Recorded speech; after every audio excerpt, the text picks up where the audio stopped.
আমার এলাকায় যেটা হাতিয়া দ্বীপ, ওখানে ডাকাত একজন এমপি মোহাম্মদ আলী নাম, আপনারা সবাই এটা বাংলাদেশে প্রতিষ্ঠিত ডাকাত, এক সময় নদীতে ডাকাতি করতো, জলদস্যু ছিল সে ডাকাতি।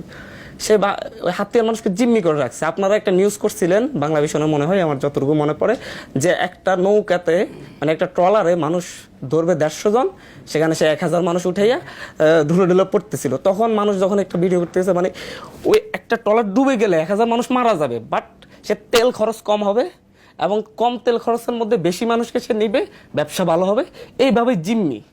আপনার একটা ট্রলার জন্য সে যতক্ষণ মানে হচ্ছে 150 জন মানুষ ধরার ট্রলারে যতক্ষণ পর্যন্ত 1000 মানুষ সে উঠাবে, ততক্ষণ পর্যন্ত সে এই ট্রলারটাকে দাঁড় করাই রাখবে।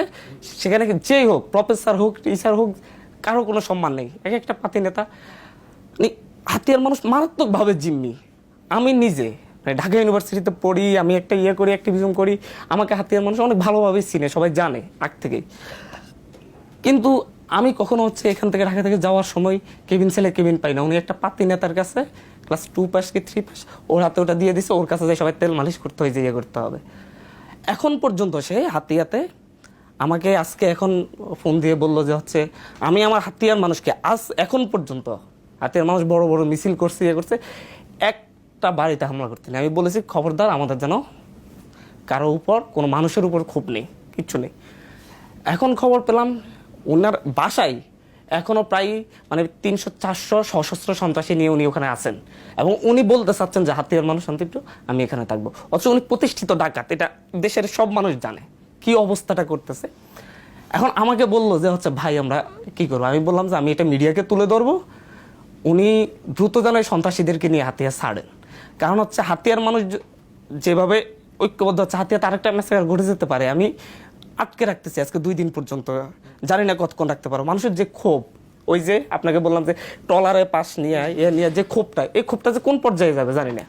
আমি আপনাদের মাধ্যমে বলবো, প্রশাসন যারা আছে তারা আছে, ওনাকে যেন হাতিয়া থেকে সরানো হয়। যে সন্ত্রাসীগুলো আছে এখন, এরা যে কোনো মুহূর্তে মানুষের উপর আক্রমণ করতে পারে, বা তাকে ফ্রি এক্সিট দেওয়ার জন্য মানুষকে আক্রমণ করে হত্যা করে সেইখান থেকে বের হতে পারে। এটা নিয়ে মানে মানুষ খুব ভীতিকর অবস্থায় আছে, তার কাছে রাইফেল আছে, আছে, এভরিথিং আছে। হাতিয়াতে সে এমনকি যুবলীগের, সে যখন ক্ষমতায় তখন যুবলীগের কেন্দ্রীয় একজন সদস্যকে হত্যা করেছে, নাম প্রফেসর আশরাফ ছিলেন, কোনো বিচার হয়নি।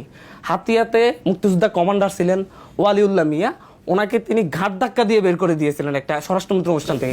এই ঘটনার আপনারা বিজয়ের পর তো এখনো বাবা মায়ের সাথে দেখা হয়নি? না, বাবা মায়ের সাথে দেখা হয় নাই। আমরা এখনো পূর্ণাঙ্গ বিজয় অর্জন করি নাই। আমরা পূর্ণাঙ্গ বিজয় অর্জন করেই আমরা যখন হচ্ছে বাংলাদেশকে একটা স্থিতিশীল রাষ্ট্রে পরিণত করতে পারে, এখন অস্থিতিশীল অবস্থায় একটা সুন্দর গভর্নমেন্ট হবে, ইন্টারিম গভর্নমেন্ট, যারা দেশকে সুন্দরভাবে সাজাবে, স্টুডেন্টদের প্রতিনিধিত্ব থাকবে, সকল স্টেক হোল্ডারের প্রতিনিধিত্ব থাকবে। আমরা এরকম একটা গভর্নমেন্টের জন্য অপেক্ষা করতেছি। এখন আমরা সবাই মিলে বসে আমরা একটা প্রস্তাবনা দিব, কথা বলবো, আমরা সেটা করেই আমরা মানে দেশের স্থিতিশীলতা পেয়ে গেলে বাবা মায়ের সাথে দেখা করবো পূর্ণাঙ্গ বিজয় নিয়ে। আমরা এই অপেক্ষায় আছি।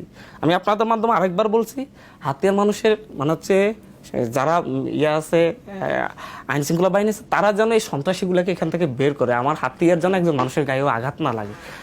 আমরা একটা দ্বীপাঞ্চলের মানুষ, একটা দ্বীপের মধ্যে প্রায় 6-7 লাখ মানুষ বসবাস করি। আমরা একজন আরেকজনকে ওন করি, দল মত নির্বিশেষে সবাই, 2-4 জন ছাড়া।